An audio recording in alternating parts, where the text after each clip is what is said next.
It's... All right, sorry.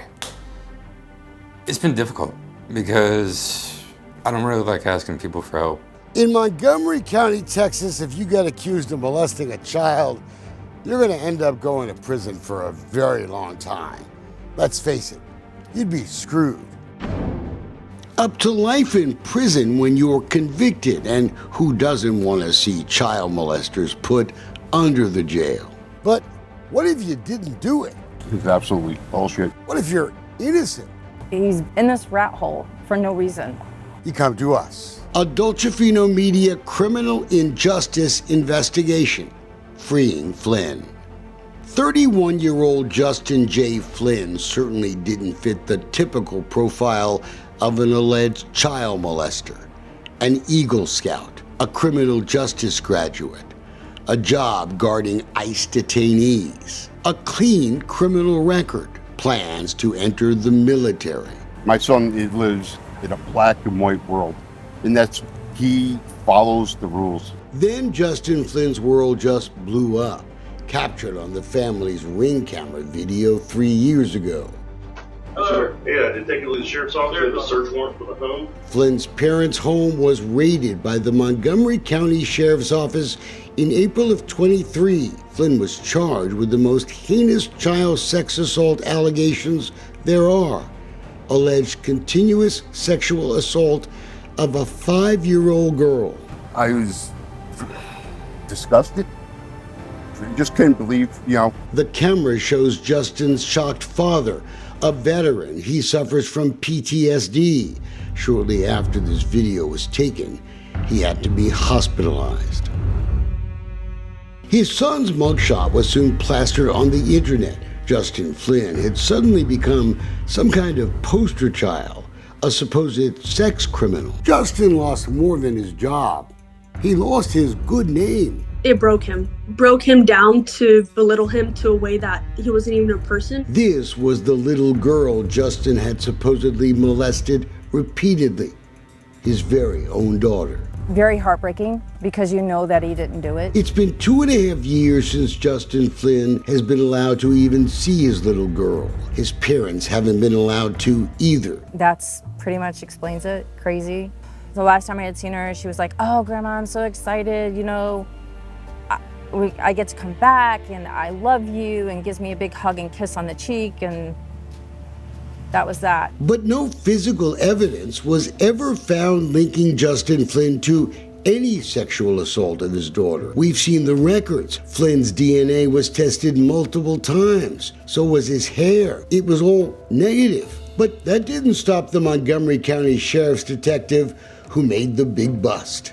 My name is Michael Lee. I'm a major crimes detective. Detective Michael Lee is so much of a self-proclaimed expert on child sex assault that he founded a non-profit that trains other sex crime investigators all around the country. My job is to be an objective fact finder, to recognize patterns. Maybe the cops should get their training somewhere else. Detective Michael Lee is formally recognized and commended for his active professionalism. Why hadn't this decorated cop paid attention to this? A report from CPS. He can read like you can. Abuse cannot be determined because of evidence the child appeared to be, quote, coerced prior to the interview. The mother barges into the interview to bring a stuffed animal almost as big as her daughter, very apparent, trying to influence the daughter, and they stopped it. But the timing of her allegations were suspect. It was time for Justin's big summer visit. It all started when he went to exercise his rights of the 30 days that he could have during the summertime. She just went crazy within text messages back and forth. I mean, I've known him since he was knee-high to a grasshopper, watched him grow up. Attorney Chris Warren was Justin's neighbor in the Woodlands. Luckily, he was also a family lawyer, part of the Cowboy Law Group. Warren gave Justin good advice. Hold off on visits for now. Even agreed to supervised visits. But in December of that year, new allegations, and Detective Lee seemed unprepared as he was questioned under oath by the Cowboy lawyer. Did you bring notes with you here today? Do you have any understanding of what the true allegations are, I'm not really sure. Well, did you review the CPS records that showed that there were coercions from the first allegation? I don't really recall or remember. I don't know if it's important or not. Sometimes CPS doesn't know what they're talking about. Montgomery County Judge Jack Riley didn't buy the mom's story, resumed visitation, but months later, more allegations.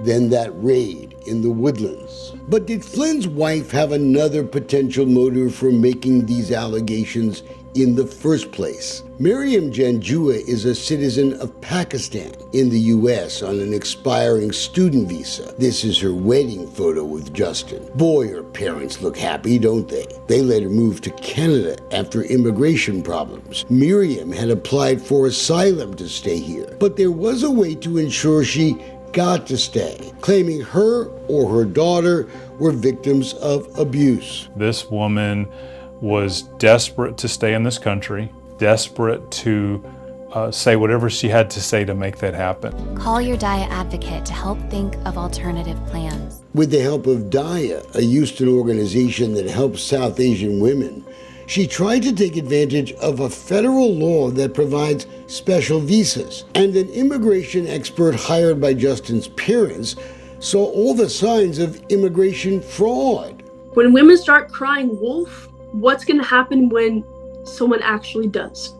Someone actually does need help. You have women out there like her. It honestly just ruins the system for people that it actually happens to. You know, they're looking for a scapegoat. And Justin's lawyers thought if anyone had abused this little girl, it was this guy, the guy mom dated after she left Justin. Are you responsible for the sexual misconduct with that little girl? Sir, I'm going to stop you there. This is my client, Brian Arnold. My name is Andrew Jordan. I'm his attorney. In 2021, Brian Arnold had been charged with stabbing the little girl with a pencil. That case was dismissed, but Arnold was ordered to stay away. He didn't. It was never reported, and that may be another criminal injustice. Detective Lee, the DA's office, they also knew something else. When Miriam's phone was examined, investigators found a diary of sorts titled What Brian Did, disturbing notes about the way this guy supposedly treated this little girl. Told my daughter she is dumb and a retard. Called her a pathetic bitch. There are allegations of physical abuse. He has tried to find ways to physically and emotionally abuse my daughter and myself. God knows what else you do to her when I wasn't watching. But that didn't end the prosecution, or shall we say the persecution, of Justin Flynn. After 3 years of frustration, Justin Flynn came to us for help. And my team discovered that Brian Arnold had just been criminally charged in Harris County for alleged felony domestic assault of, guess who? Miriam, in front of Justin's daughter, no less. He was still living with her, despite the potential danger to her daughter. Justin's parents think if anyone did it, you did it. Is Justin innocent?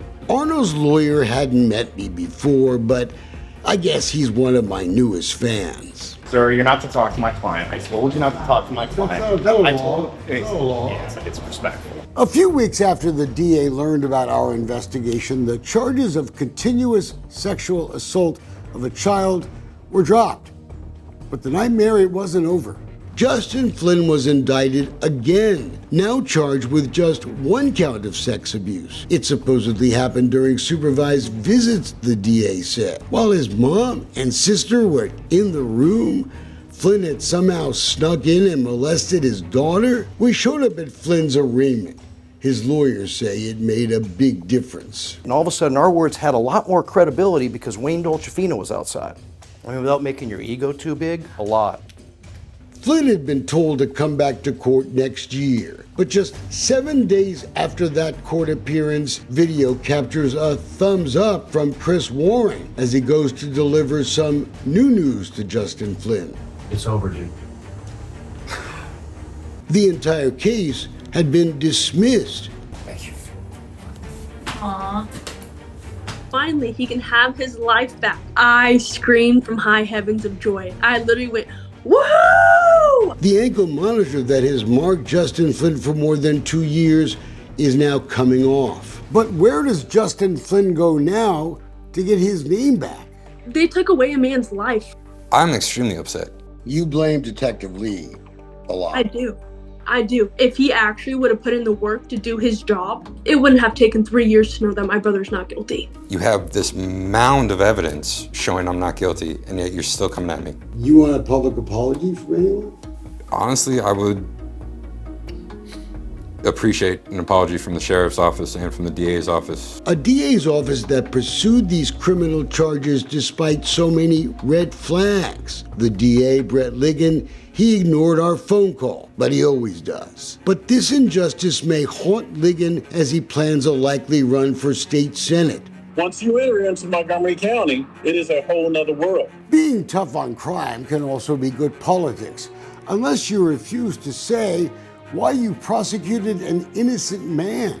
Justin wants the criminal charges expunged immediately from his record. That's the least the DA can do. Ideally, I'd still like to be able to go into the military and obviously serve my country. And Justin may seek financial restitution. His family spent a fortune. Luckily, they had the spiritual help of a veterans group, Hope and Healing for Warriors. And so now it's time for Justin to get his daughter back. But Justin knows it will not be easy to heal the most important damage, what this has done to an innocent little girl. But also I want my daughter to be able to live a semi-normal life. While this has damaged my reputation, this has damaged my life, it's had to have damaged my daughter psychologically and probably socially as well.